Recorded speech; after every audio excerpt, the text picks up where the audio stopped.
जो घटनाक्रम बतलाया कि जब सरकार और प्रमुख विपक्षी दल की बातचीत चल रही थी कि ये संसद का नियंत्रण किस प्रकार से हो सके इस सत्र का, जिसमें विपक्ष के चिंता के जो विषय हैं वो भी उठ पाए, सरकारी कामकाज भी हो पाए। ये फोन किसका है? तो क्या कारण था कि प्रधानमंत्री जी ने अचानक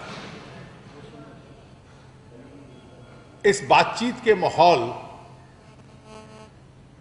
को बिगाड़ने का प्रयास किया? और स्वाभाविक है कि उनका एक वाक्य कि there are skeletons in the cupboard of the opposition, the Prime Minister is faced with several questions because of recent disclosures also relating to the allotment of 2G spectrum. बहुत अधिक प्रश्न हैं जो उठ रहे हैं प्रधानमंत्री जी के संबंध में। उनका कितनी उनको जानकारियां थी और किस निर्णय में वो शामिल थे। शायद प्रत्यक्ष रूप से कई प्रश्नों का उत्तर देने की वो स्थिति में नहीं है, और इसीलिए विषय अंतर किया जाए, उत्तर देने की बजाय विपक्ष पे हमला किया जाए, ये रणनीति उन्होंने बनाई है। No answers have been given by him. No answers can be given by him. And therefore he has decided to sidetrack the entire issue and instead attack the opposition. जब यह विषय पहली बार 2008-2009 में उठा था, तो उस वक्त पहला रवैया प्रधानमंत्री जी का था कि श्री ए राजा का पूर्ण रूप से पक्ष लिया जाए। उनका यह कहना था कि जो ए राजा ने किया वो जो उनसे पूर्व मंत्रियों ने किया वो उसके अनुकूल था। He went by the established presidents.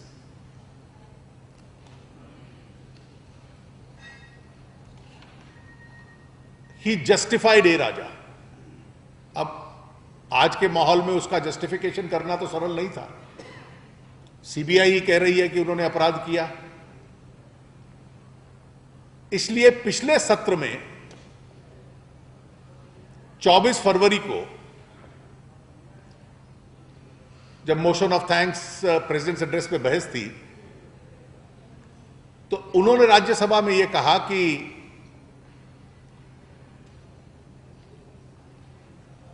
मैंने विश्वास किया उन पे और वित्त मंत्री पे।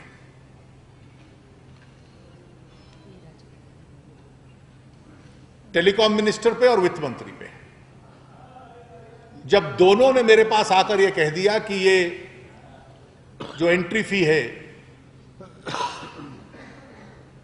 इस पे एक अग्रीड प्रपोजल है, तो मैंने उसमें हां भरी। So from defending A Raja he decided to pass the buck to the telecom minister and the finance minister. उस वक्त की फाइल नोटिंग कि प्रधानमंत्री इससे दूरी रखें और उसके कार्यालय को दूर रखें,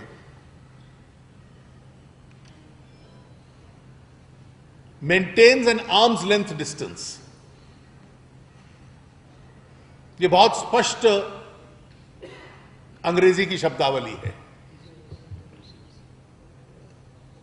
the phrase arms length distance cannot have different meanings.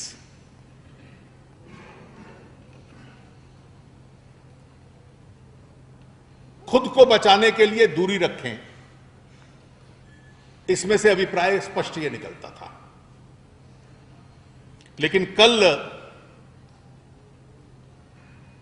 उनको लगा कि किसी भी संसदीय लोकतंत्र में जहां सबसे प्रमुख सरकार का मुखिया प्रधानमंत्री होता है, वो ये नीति नहीं ले सकता. He can't maintain an arms length distance from his own government and it's policy. उन्होंने इसको दूसरा अर्थ देने की कोशिश की. अब ऐसा लगता है कि उनके वक्तव्यों से कि उनका जो रवैया है वो थोड़ा बदला है. Now he wants to give an impression that instead of maintaining arm's length distance, he was hands-on as far as the telecom policy was concerned.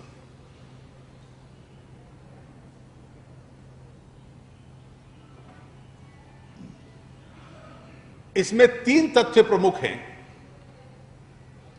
पहला, 10 जनवरी 2008 से पहले, मैं 10 जनवरी इसलिए कह रहा हूं क्योंकि 11 तारीख को लाइसेंसेस और स्पेक्ट्रम अलॉट हुए. श्री ए राजा ने 9 पत्र इनको लिखे हैं. In all there is an exchange of correspondence of 18 letters. 9 पत्र उन्होंने लिखे हैं और 18 चिट्ठियों का एक्सचेंज हुआ है. और सबसे छोटी सी छोटी डिटेल भी प्रधानमंत्री को बतलाई गई. ऑक्शन नहीं होगा और 2008 में स्पेक्ट्रम 2001 के दाम पर दिया जाएगा, यह भी बतलाया गया.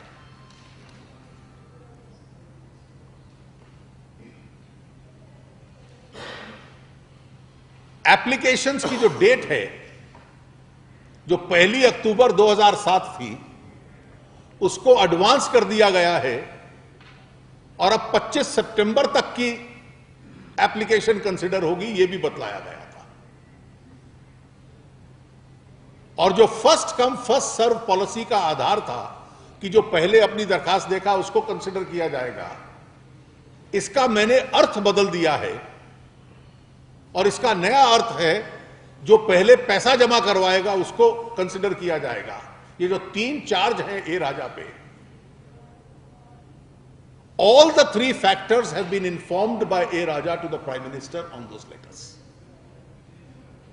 He was therefore aware of the minutest of details.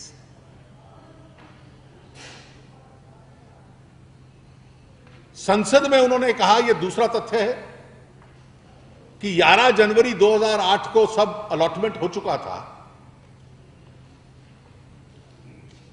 उसके 7 महीने बाद 4 जुलाई 2008 को चिदंबरम साहब और ए राजा मुझसे मिले and they gave me an agreed formula and I agreed. Now I fail to understand if the finance minister and the telecom minister met you 7 months after the allotment. This was not a case of a post facto sanction. They had been allotted, they had made the payment. So how did this 4th July approval come into place is beyond comprehension. Now, the government's response to Raja's argument in court is कि जब allotment के बाद जो licences अपने foreign partners को additional equity दे रहे थे, उस स्टेज पे भी prime minister and finance minister were involve. उस वक्त भी इनको जानकारी दी गई कि ये बिल्कुल एफडीआई पॉलिसी के अनुकूल है. So you see all these facts. It's clear that the prime minister was involve in the micro management of the spectrum policy.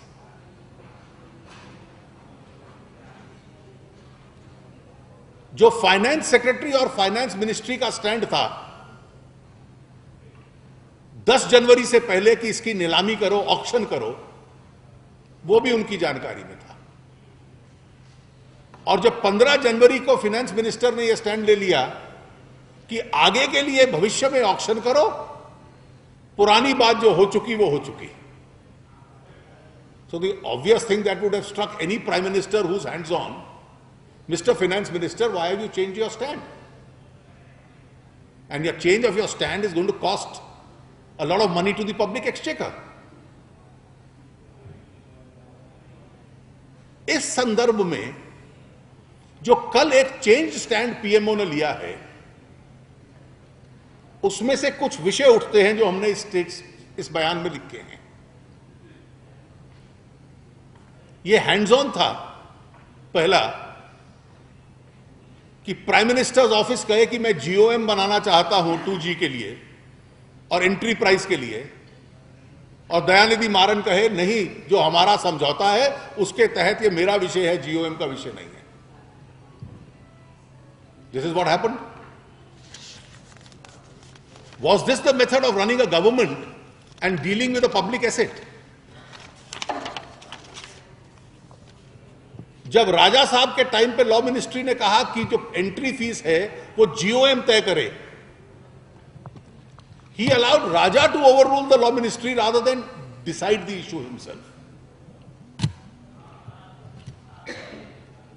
तीसरा जो मैंने अभी जिक्र किया, and that the finance minister, who was then the finance minister, has to explain. He can attack us in the opposition by saying, calling us people of average intelligence. But even people of average intelligence want to know, why did he change his stand? It's a simple question which he has to answer.